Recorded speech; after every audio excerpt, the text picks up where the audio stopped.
A'udzubillahi minasyaitonirrajim. Bismillahirrahmanirrahim. Wa atimul hajja wal umrata lillah. Maksudnya, dan sempurnakanlah haji dan umrah kerana Allah. InsyaAllah saya ini berkongsi sedikit daripada hasil daripada pembelajaran daripada modul-modul SPHU. Terutamanya saya sangat terkesan kepada modul yang menceritakan tentang spiritual.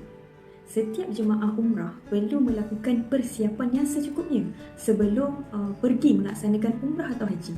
Persiapan yang dilakukan bukan semata-mata persiapan kewangan, persiapan barang-barang, persiapan dokumen, persiapan ilmu tentang ibadah. Tapi yang paling penting adalah kita pergi ke sana dengan membawa perasaan, dengan membawa satu niat hanya kerana Allah. Dan yang sangat penting adalah spiritual kita. Sebab tu macam mana untuk kita improve dari segi spiritual kita adalah one of-nya adalah kita kena tahu sirah latar belakang tempat yang kita nak pergi. Which is kalau dekat Mekah kita kena tahu sirah Mekah macam mana. Kalau dekat Madinah kita kena tahu sirah Madinah macam mana.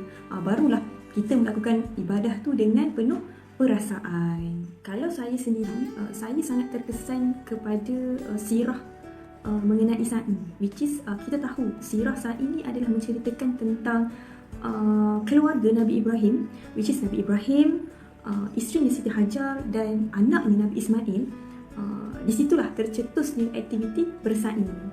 So sejarah bersa'i ni, kalaulah setiap jemaah tahu, dia akan membuatkan kita bersa'i tu dengan penuh perasaan dan penuh orang kata kita akan mereflect lah sejauh mana kesusahan yang dialami oleh Siti Hajar dan Nabi Ismail ketika zaman dahulu.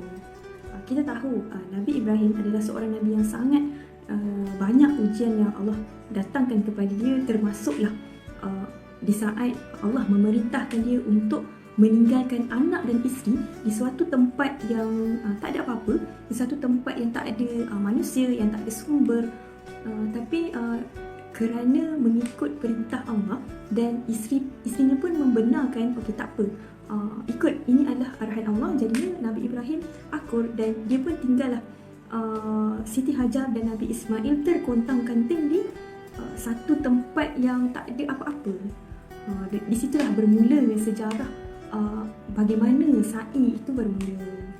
Di situ bermula bagaimana kisah peristiwa Sa'i yang dilakukan oleh kita sekarang, which is pada ketika Siti Hajar dan Nabi Ismail ditinggalkan di tempat yang tak ada apa-apa, tak ada sumber air.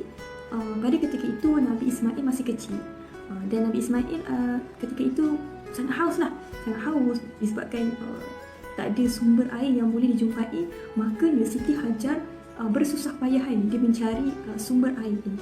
Sebab itulah dikatakan Siti Hajar berulang-alik daripada Safa ke Marwah untuk mencari sumber air. Dan ulang-alik itu bukan hanya sekali, tapi berkali-kali sehingga Allah merezekikan untuk mendapat sumber air itu. Melalui peristiwa itu kita dapat tengok betapa Siti Hajar ni sangat berusaha nak mendapatkan sumber air. Padahal boleh je dia terus minta dekat Allah, terus je lah minta dekat Allah, ya Allah bagilah aku air. Tapi kenapa Allah tak bagi, dan Siti Hajar tak berbuat demikian? Sebab bukan dia tak minta kepada Allah, bukan dia tak berdoa kepada Allah, tapi Allah nak tengok usaha Siti Hajar tu macam mana, usaha dia untuk mendapatkan air. Ada tak usaha dia nak pergi mencari air, ataupun dia sekadar mengharap dan meminta kepada Allah.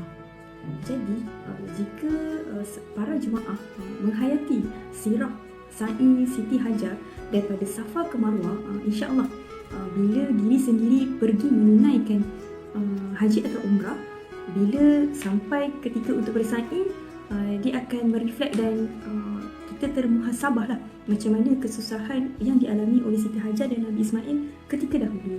Disebabkan itu kita pun nak merasalah rasa susah payahnya ulang-alik daripada Safa ke Marwah kan, dengan penat, dengan dalam keadaan yang penat, dalam keadaan yang jarak yang agak jauh, tapi kita nak merasakan kesusahan itu juga seperti mana Siti Hajar dan Nabi Ismail merasakan perasaan itu. Kita mengharapkan dengan mengetahui dan menyedari tentang pentingnya untuk mengetahui sirah, adalah supaya kita dapatlah berbuat persiapan lebih awal untuk kita belajar sirah, untuk kita cuba menghayati, untuk kita cuba macam mana kita nak ambil mood orang terdahulu bersusah payah. So kita nak bawa juga perasaan tu semasa kita menunaikan ibadah dekat sana. Jadi insya-Allah itu sahaja perkongsian yang mungkin hanya sedikit daripada hasil daripada pembelajaran daripada modul-modul yang disediakan, dan banyak lagi yang kita perlu mahirkan untuk menjadi bakal mutawif-mutawifah yang profesional satu hari nanti. InsyaAllah. Wallahu a'lam. Assalamualaikum warahmatullahi wabarakatuh.